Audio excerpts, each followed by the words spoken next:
Избрахме за пътеводител в това приключение Ивелина Христова, наричана от някой ясновидец номер 1 на България, а от други световен феномен. Ние решихме да се доверим на способностите й да улавя енергии и невидими сили. За целта Ивелина беше изследвана в единствената българска интердисциплинарна лаборатория за екстраординарни феномени. И се проверява дали концентрацията на разтворите, с които работим, са в обхвата на прибора и се записва изходният спектър. След повлияване от съответният феномен, отново се записва спектър, за да може да се регистрира съответният ефект в резултат на енергията, която притежава съответния феномен. Заповядайте. Приятно ми е, Бонева. Заповядайте, седнете. Не се иска от вас нищо друго, освен така както влияете върху тези чашки, в които се разтворите, 2 минутки просто да въздействате. След което ще запишем спектъра и ще оценим влиянието.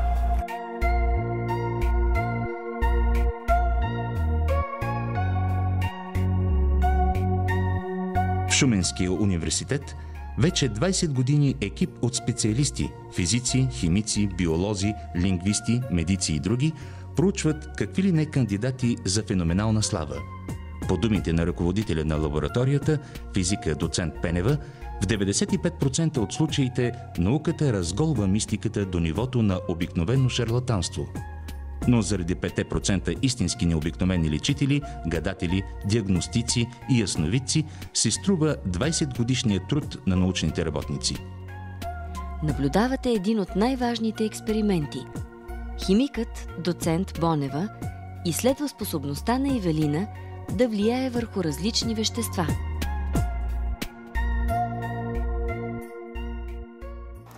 След влиянието, интензитета на максимума се повишава, което значи, че всъщност това, което вие правите, концентрирате разтворите в резултат на енергия във видимата част на спектъра.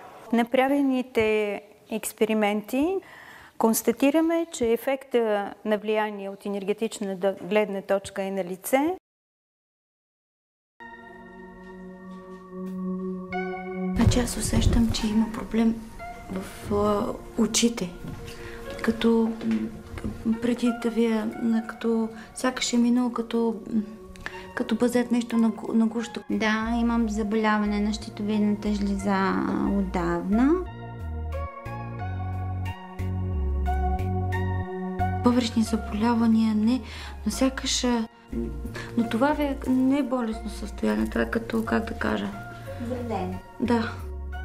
Потвърждавам това, което Ива видя с бъбреците. Имам трети бъбрек. Това е аномалия, която никога не ми е пречила. Доказана е с ехография.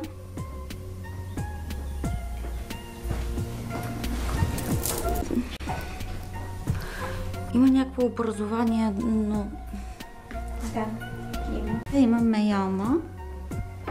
Доказана, абсолютно, но тя също е много странна. Сякаш си съм сама. Който виждаш, съпругът ми почина. Това виждаш вероятно. Много бързо, инцидентно. Точно така. Да, много бързо. Час и половина почина, да. Книги. С писани нещо... Като писане на книги или нещо такова. Това е едно от нещата, които искам да направя така, за да се измъкна от състоянието, в което съм. Да, независимо, че съм на толкова години, съм докторант в момента. Тоест, нещата, които Ива каза за мен, са абсолютно верни и правилни. В библиотеката на Шуменския университет лингвистът доцент Янакиева ще изследва способността на Ивелина да разчита древни текстове. Гледайте на тази разгъвка. Става дума за една летопис. Да видите как ви въздейства текст.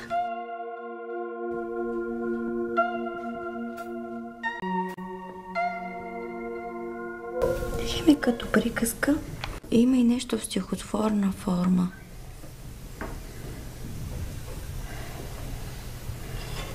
За някакъв крал или княз. Сякаш думите са красиви.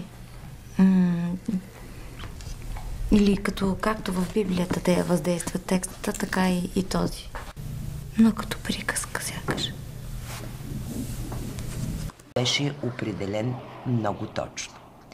От друга страна, силно впечатление ми направи факта, че наблюдателката усети, че става дума за поезия.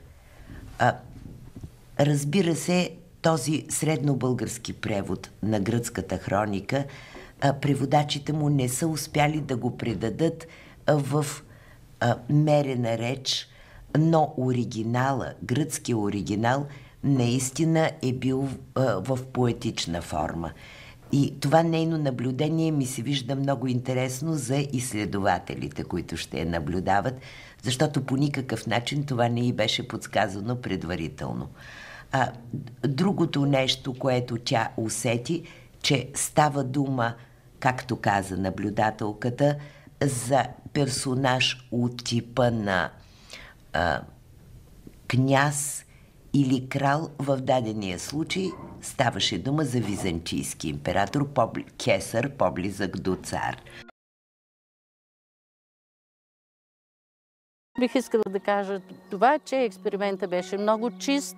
Феномена Ивелина Христова показа възможности, много бяха интересни. Аз съм много щастлива, че ни беше доведено такова лице и че имахме шанса и щастието да се срещнем с такова лице. Учените ни убедиха, че Ивелина е посредник между два свята. Материалният на нашето съществуване тук и сега и духовният на нашето отколешно и бъдещо проявление. В опита ни да надскочим научната суета и високомерието на съвременниците ни, които са опиянени от всезнание, потърсихме помощта на един необикновен човек – Ивелина. Момиче с чисто сърце и огромна вяра в мощта на нашата земя. Повярвайте и вие, не заради нея, а заради вас самите.